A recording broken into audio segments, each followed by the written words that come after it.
Good morning. My name is Vinit Kumar. I am from Varanasi. I have done my postgraduate from University of Allahabad, and now I am teaching in Chandabhan International Academy from Jaunpur, Uttar Pradesh. So today I teach sales cycle. तो देखिए आज हम cell cycle के बारे में पढ़ने वाले हैं।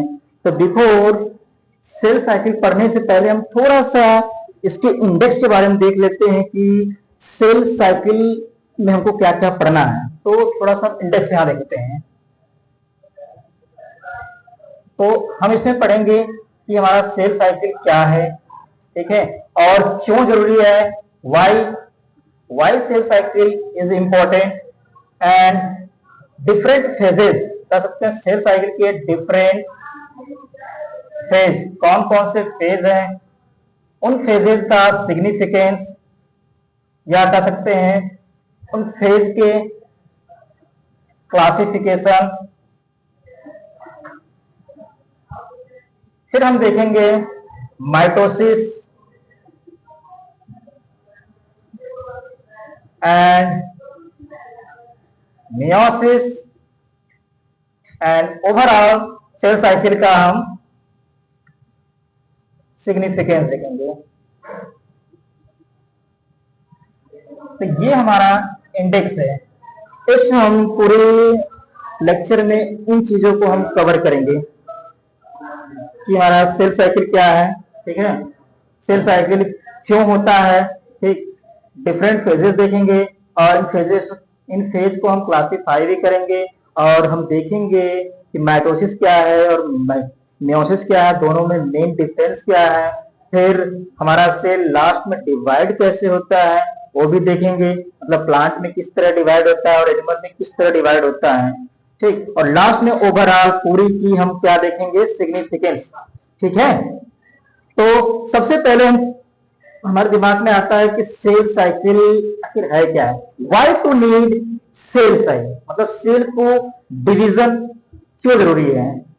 एक्चुअली बेसिक बात करें हम तो सेल साइकिल का मीनिंग होता है सेल का डिवीजन, सेल का एक फॉर्म में दूसरे फॉर्म में डिवाइड होना, ठीक। तो हमने बताया सेल साइकिल का मीनिंग होता है सेल डिवाइड, सेल हमारा डिवाइड होना। तो सेल आखिर डिवाइड क्यों होता है, why cell is divide, first question arise, why cell is divide. तो सेल डिवाइड होने के लिए हमको यह बात जानना जरूरी है कि हर एक सेल का अपना सरफेस वॉल्यूम, सरफेस एरिया और वॉल्यूम होता है, और यही सरफेस एरिया और वॉल्यूम को मेंटेन करने के लिए सेल डिवाइड करता है, ठीक।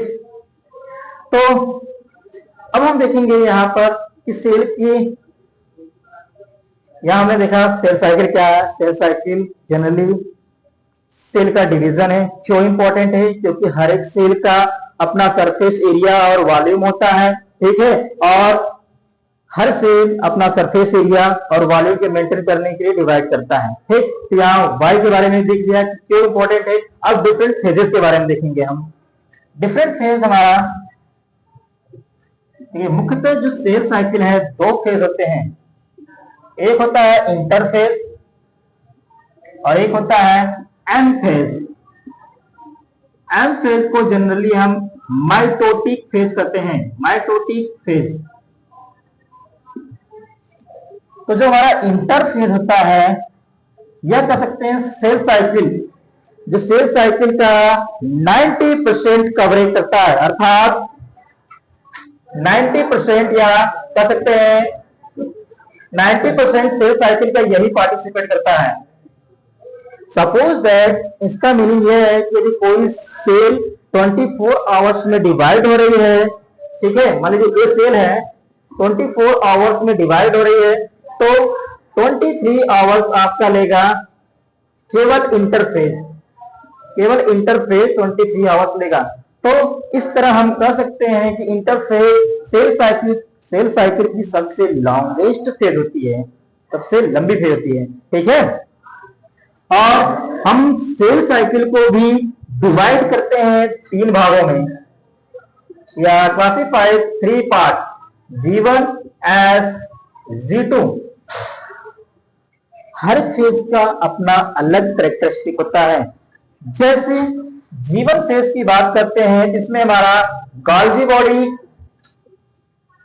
बॉडी, एंडोप्लाज्मिक रेटिकुलम मेन आपका ये है, ठीक है, ये डिवाइड करता है। और एस फेज की खास बात होती है कि डीएनए का इसमें रेप्लिकेशन होता है। डीएनए रेप्लिकेशन का मतलब होता है डीएनए का डिवीजन, ठीक है। इस फेज की स्पेशल कैरेक्टरिस्टिक फीचर है कि डीएनए रेप्लिकेट करता है हमारा। और साथ में हिस्टोन प्रोटीन का भी सिंथेसिस होता है। हिस्टोन प्रोटीन क्या होता है कि डीएनए को क्या करता है कि ब्रेक करता है। ब्रेक मतलब डीएनए को ही, या कह सकते हैं डीएनए हमारा हिस्टोन प्रोटीन में ही लिपटा होता है, ठीक। G2 फेज की खास बात है, जो हमारे सेमी ऑटोनोमस सेल ऑर्गेनल है, जैसे आपका माइटोकॉन्ड्रिया, क्लोरोप्लास्ट और जो बचे कुचे हैं, या कह सकते हैं रिमेनिंग पार्ट ऑफ सेल, जो G1 में और S में बच गए हैं, वह G2 फेज में क्या होते हैं, डिवाइड होते हैं। तो ये हमारा था इंटरफेज का ओवरव्यू, ठीक है। अब हम चलेंगे नेक्स्ट फेज की तरफ।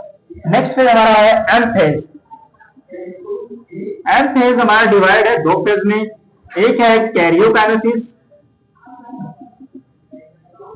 और एक है हमारा साइटोकाइनेसिस।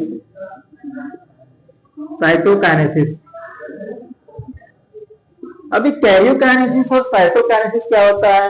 कैरियो जिसका अगर हम इस वर्ड को भी ब्रेक करें तो ये हमारा 2 वर्ड में कैरियो एंड काइनेसिस वर्ड में डिवाइड होगा। कैरियो का मीनिंग होता है न्यूक्लियस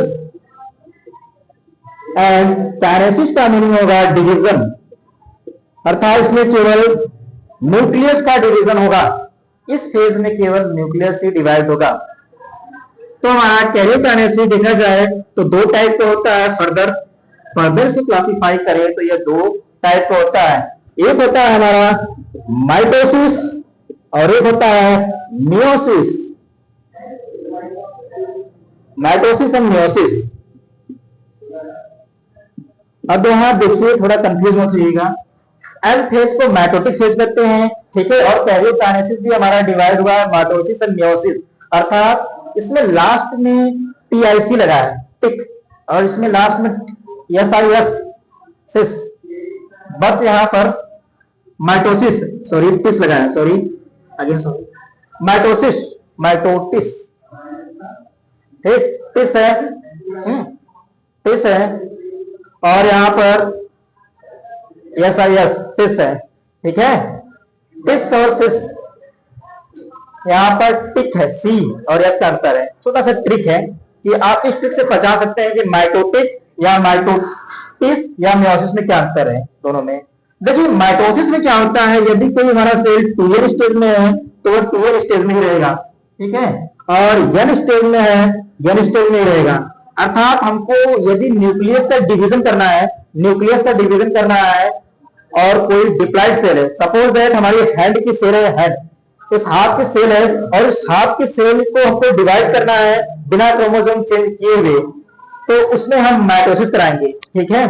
और यदि हमारा सपोज दैट गैमेट सेल है और उसकी नंबर में संख्या बढ़ानी है साथ में न्यूक्लियस की, उसमें हम माइटोसिस कराएंगे, ठीक है। नंबर में बढ़ानी संख्या को, लेकिन उसकी क्रोमोसोम नंबर कम करना है तो उसके लिए हमको कराना पड़ेगा मियोसिस। मियोसिस में क्या होता है, 2n का हाफ हो जाता है, ठीक है, 2n का हाफ। अर्थात यदि क्रोमोसोम हमारा 46 है और उसमें मियोसिस करा देंगे तो क्रोमोसोम 23 हो जाएगा, ठीक है। तो ये छोटी सी थी क्लासिफिकेशन हमारी कैरियोकाइनेसिस की, माइटोसिस और मियोसिस दो कहते हैं। माइटोसिस में हमारा क्या होता है कि यह वेजिटेटिव सेल और जर्म सेल दोनों में भाग पार्टिसिपेट कर सकता है, बट यह मियोसिस केवल जर्म सेल, ठीक है, जर्म सेल, अर्थात जो हमारा नॉर्मल कह सकते हैं स्पर्म को अगर हैप्लॉइड बनाना है तो उसके लिए हमको मियोसिस कराना पड़ेगा, ठीक। बट स्पर्म की संख्या को बढ़ाना है, ठीक है, हैप्लॉइड में ही, तो हमको क्या करना पड़ेगा, माइटोसिस, यानी n का n करना होगा तब, ठीक। नेक्स्ट हमारा होता है साइटोकाइनेसिस। बट वहां जाने से पहले थोड़ा सा इसके बारे में भी और जान लेते हैं कि इसके भी फर्दर फेज होते हैं या फर्दर क्लासिफिकेशन। अर्थात माइटोसिस के भी मुख्यतः 4 फेज होते हैं, prophase, metaphase, anaphase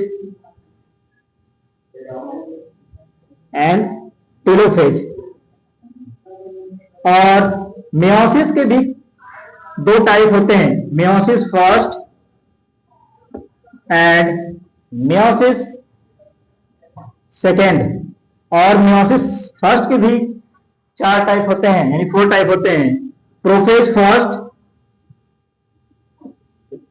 metaphase first and anaphase first, telophase first. उसी तरह मियोसिस सेकेंड के भी आपके 4 टाइप होते हैं, prophase second, metaphase second, anaphase second and telophase second, ठीक है। तो ओवरऑल इनके बारे में हम डिटेल अलग क्लास लेंगे, ठीक है, इसको हम अलग क्लास लेंगे। और फर्दर थोड़ा सा हम सिग्निफिकेंस जान लेते हैं। माइटोसिस सॉरी, यहाँ पर TIT नहीं, SIS, ठीक है, माइटोसिस, ठीक। माइटोसिस और मियोसिस में थोड़ा सा डिफरेंस जान लेते हैं। डिफरेंस तो हमने देखा कि यह वेजिटेटिव सेल और जेनेटिक सेल दोनों में होता था, बट मियोसिस हमारा क्या है, केवल किसमें होता है, चर्म सेल में ही होता है, ठीक है। तो नेक्स्ट हमारा फेज होता है फेज का साइटोकाइनेसिस। साइटो का मीनिंग होता है साइटोप्लाज्म और काइनेसिस का मीनिंग आपका डिवीजन या क्लीवेज से है। तो इसमें मुख्यतः 2 टाइप के होते हैं साइटोकाइनेसिस। एक हमारा होता है cell furrow method, cell furrow, और एक होता है cell plate method, cell plate.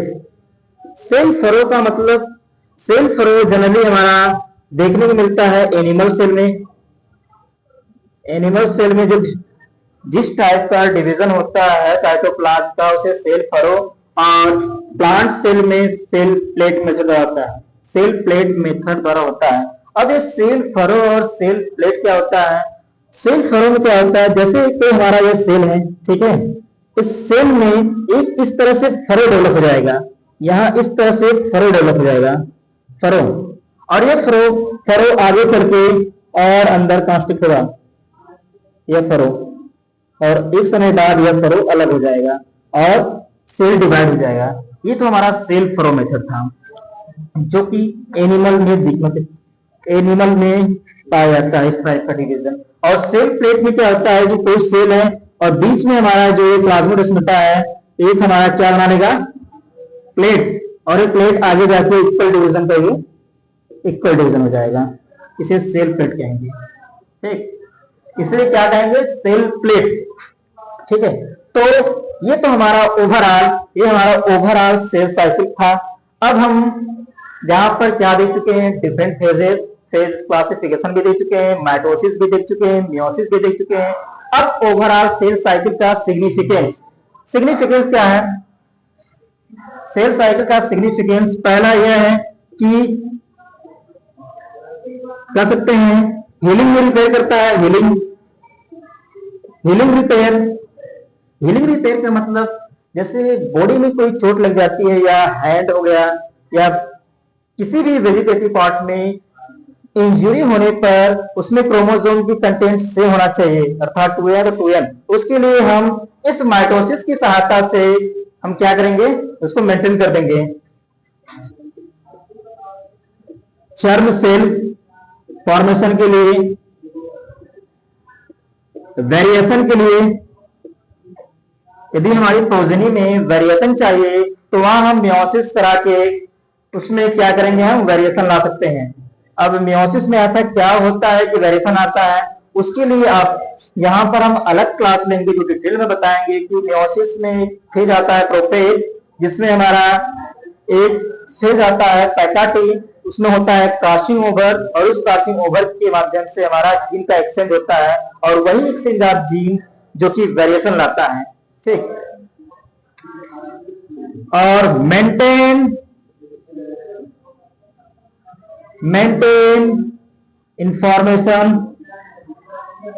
Information from one generation to next generation,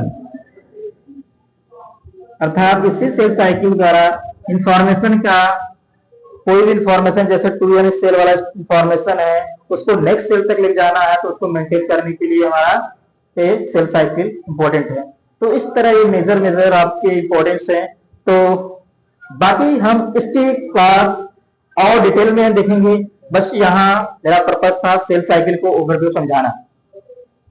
तो हमने क्या देखा, ब्रीफ हम समरी देख लेते हैं एक बार, क्या क्या देखा हमने कि सेल साइकिल क्या है, और सेल साइकिल क्या है हमने देखा कि बेसिकली सेल एक सीरीज ऑफ डिवीजन है, ठीक है। और क्यों इंपॉर्टेंट है, वाई, बिकॉज हर एक सेल का अपना सरफेस एरिया और वॉल्यूम होता है। फिर हमने क्या देखा, डिफरेंट फेजेस में हमने इंटरफेज एंड एम फेज को देखा। फिर इन फेजेस का भी क्लासिफिकेशन देखा कि G1 phase, S phase, U2 phase होता है इंटरफेज का, और एम फेज कैरियोकाइनेसिस और साइटोकाइनेसिस। फिर हमने देखा है कैरियोकाइनेसिस में माइटोसिस और मियोसिस दो अलग फेज होते हैं, दोनों के दोनों न्यूक्लियस को डिवीजन करते हैं। और माइटोसिस क्या करता है, बेसिकली 2n सेल को 2n और n सेल को n सेल करता है, और मियोसिस क्या करता है, 2n सेल को हाफ सेल करता है। ठीक, फिर उसके बाद इन दोनों पूरे सेल साइकिल का हमने सिग्निफिकेंस देखा, हीलिंग रिपेयर में काम आता है, जर्म लेयर फॉर्मेशन में हेल्प करता है, वेरिएशन में, मेंटेन फॉर्मेशन में, जनरेशन टू जनरेशन। तो यह पूरी सेल साइकिल की ओवरव्यू थी। बाकी क्लास हम इसको डिटेल में लेंगे। अभी के लिए धन्यवाद, थैंक यू फॉर वॉचिंग।